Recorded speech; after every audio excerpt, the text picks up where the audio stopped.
Well, Akilah Darden is blazing a trail in many ways and on many levels. She's an African-American entrepreneur, owns and operates an Indianapolis-based construction business and an industry traditionally dominated by men. In this week's Eye on Education segment, more on the Darden Group and its mission to get more minorities in the construction industry. And I'm pleased to be joined by Akilah Darden. Welcome as always. Thank you for having me. And congratulations. We had you on a few weeks ago. You won a Mira Award for your efforts, and that was very worthwhile as well. 20 plus years in the construction business. A business, again, typically dominated by white males. You made your way through that industry, and then a couple of years ago formed the Darden Group. Give us a thumbnail description of the Darden Group. We are a construction management and training firm specializing in large, complex commercial projects.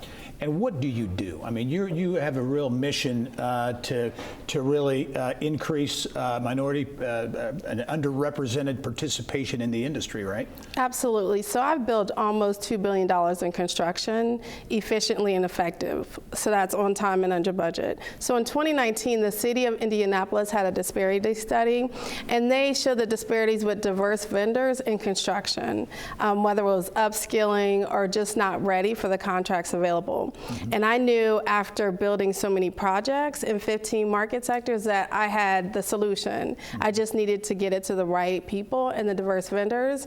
And I had owners that wanted to find those contractors to do well with the communities that they were building in. What's the secret? What was your idea and the way you got things done when maybe others didn't?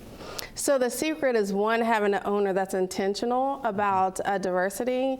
And the secret for me is being intentional with the conversations for equitable outcomes, not equitable opportunities, but outcomes, to where they get to the table, they're successful, they grow, and they have equitable opportunities after the project. Yeah, and you, I know, have landed several really high-profile jobs, among them Cook Group's manufacturing facility here on the near northeast side of Indianapolis, building a grocery store. In addition to that, I know you're doing work with IU Health as well. Absolutely. So Pete Yonkman, President and CEO of Cook Medical, he gets it. Mm-hmm. He had a goal of 100% participation on the Far East side. But not only that, to get the workforce engaged in building.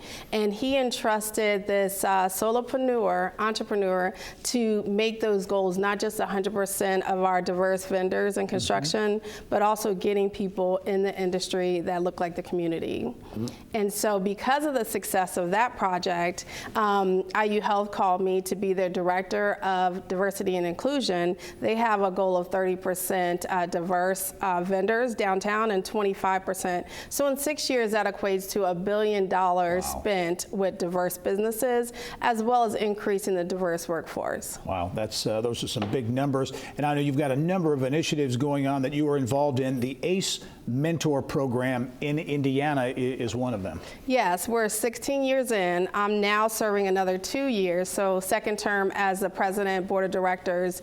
And I would like to say I'm tired of talking about barriers. Let's talk about solutions. So one of them, the ACE Mentor program provides high school students with information about architecture, construction, and engineering, and all of their options. And then we go through, train them on the fields, and then we do a project, and then they get to present the project to industry professionals, to their parents, teachers, as well as to the trades. Yep. And that takes away the barrier of finding people to get into the industry. Mm-hmm. And we teach them not only the technical skills, but also how to public speak and get your voices heard through your design. Yeah, I should also mention author among your job titles, and you're out with a book next week. My Mom is a Construction Manager. Tell us about the book and what you're hoping to accomplish. Yeah, so it was inspired by my 4 kids. They talked about my career. I heard them over speaking at one of the PTO meetings, and I was like, you know what they see is what they'll be. Let's put that into a book and talk about the pathways through construction, how I love puzzles and math, all the way through going to a historically black college and building skyscrapers in DC. And that was another barrier. I don't see myself doing construction. So what we do, we put it into the book, and we also have an Instagram live feed on the construction project to show individuals you can do it, and this is how you do it. A lot going on at the Darden Group. And again, the book, My Mom is a Construction Manager, debuts next week. Akilah Darden, thanks for joining us. Thanks for having me. All right.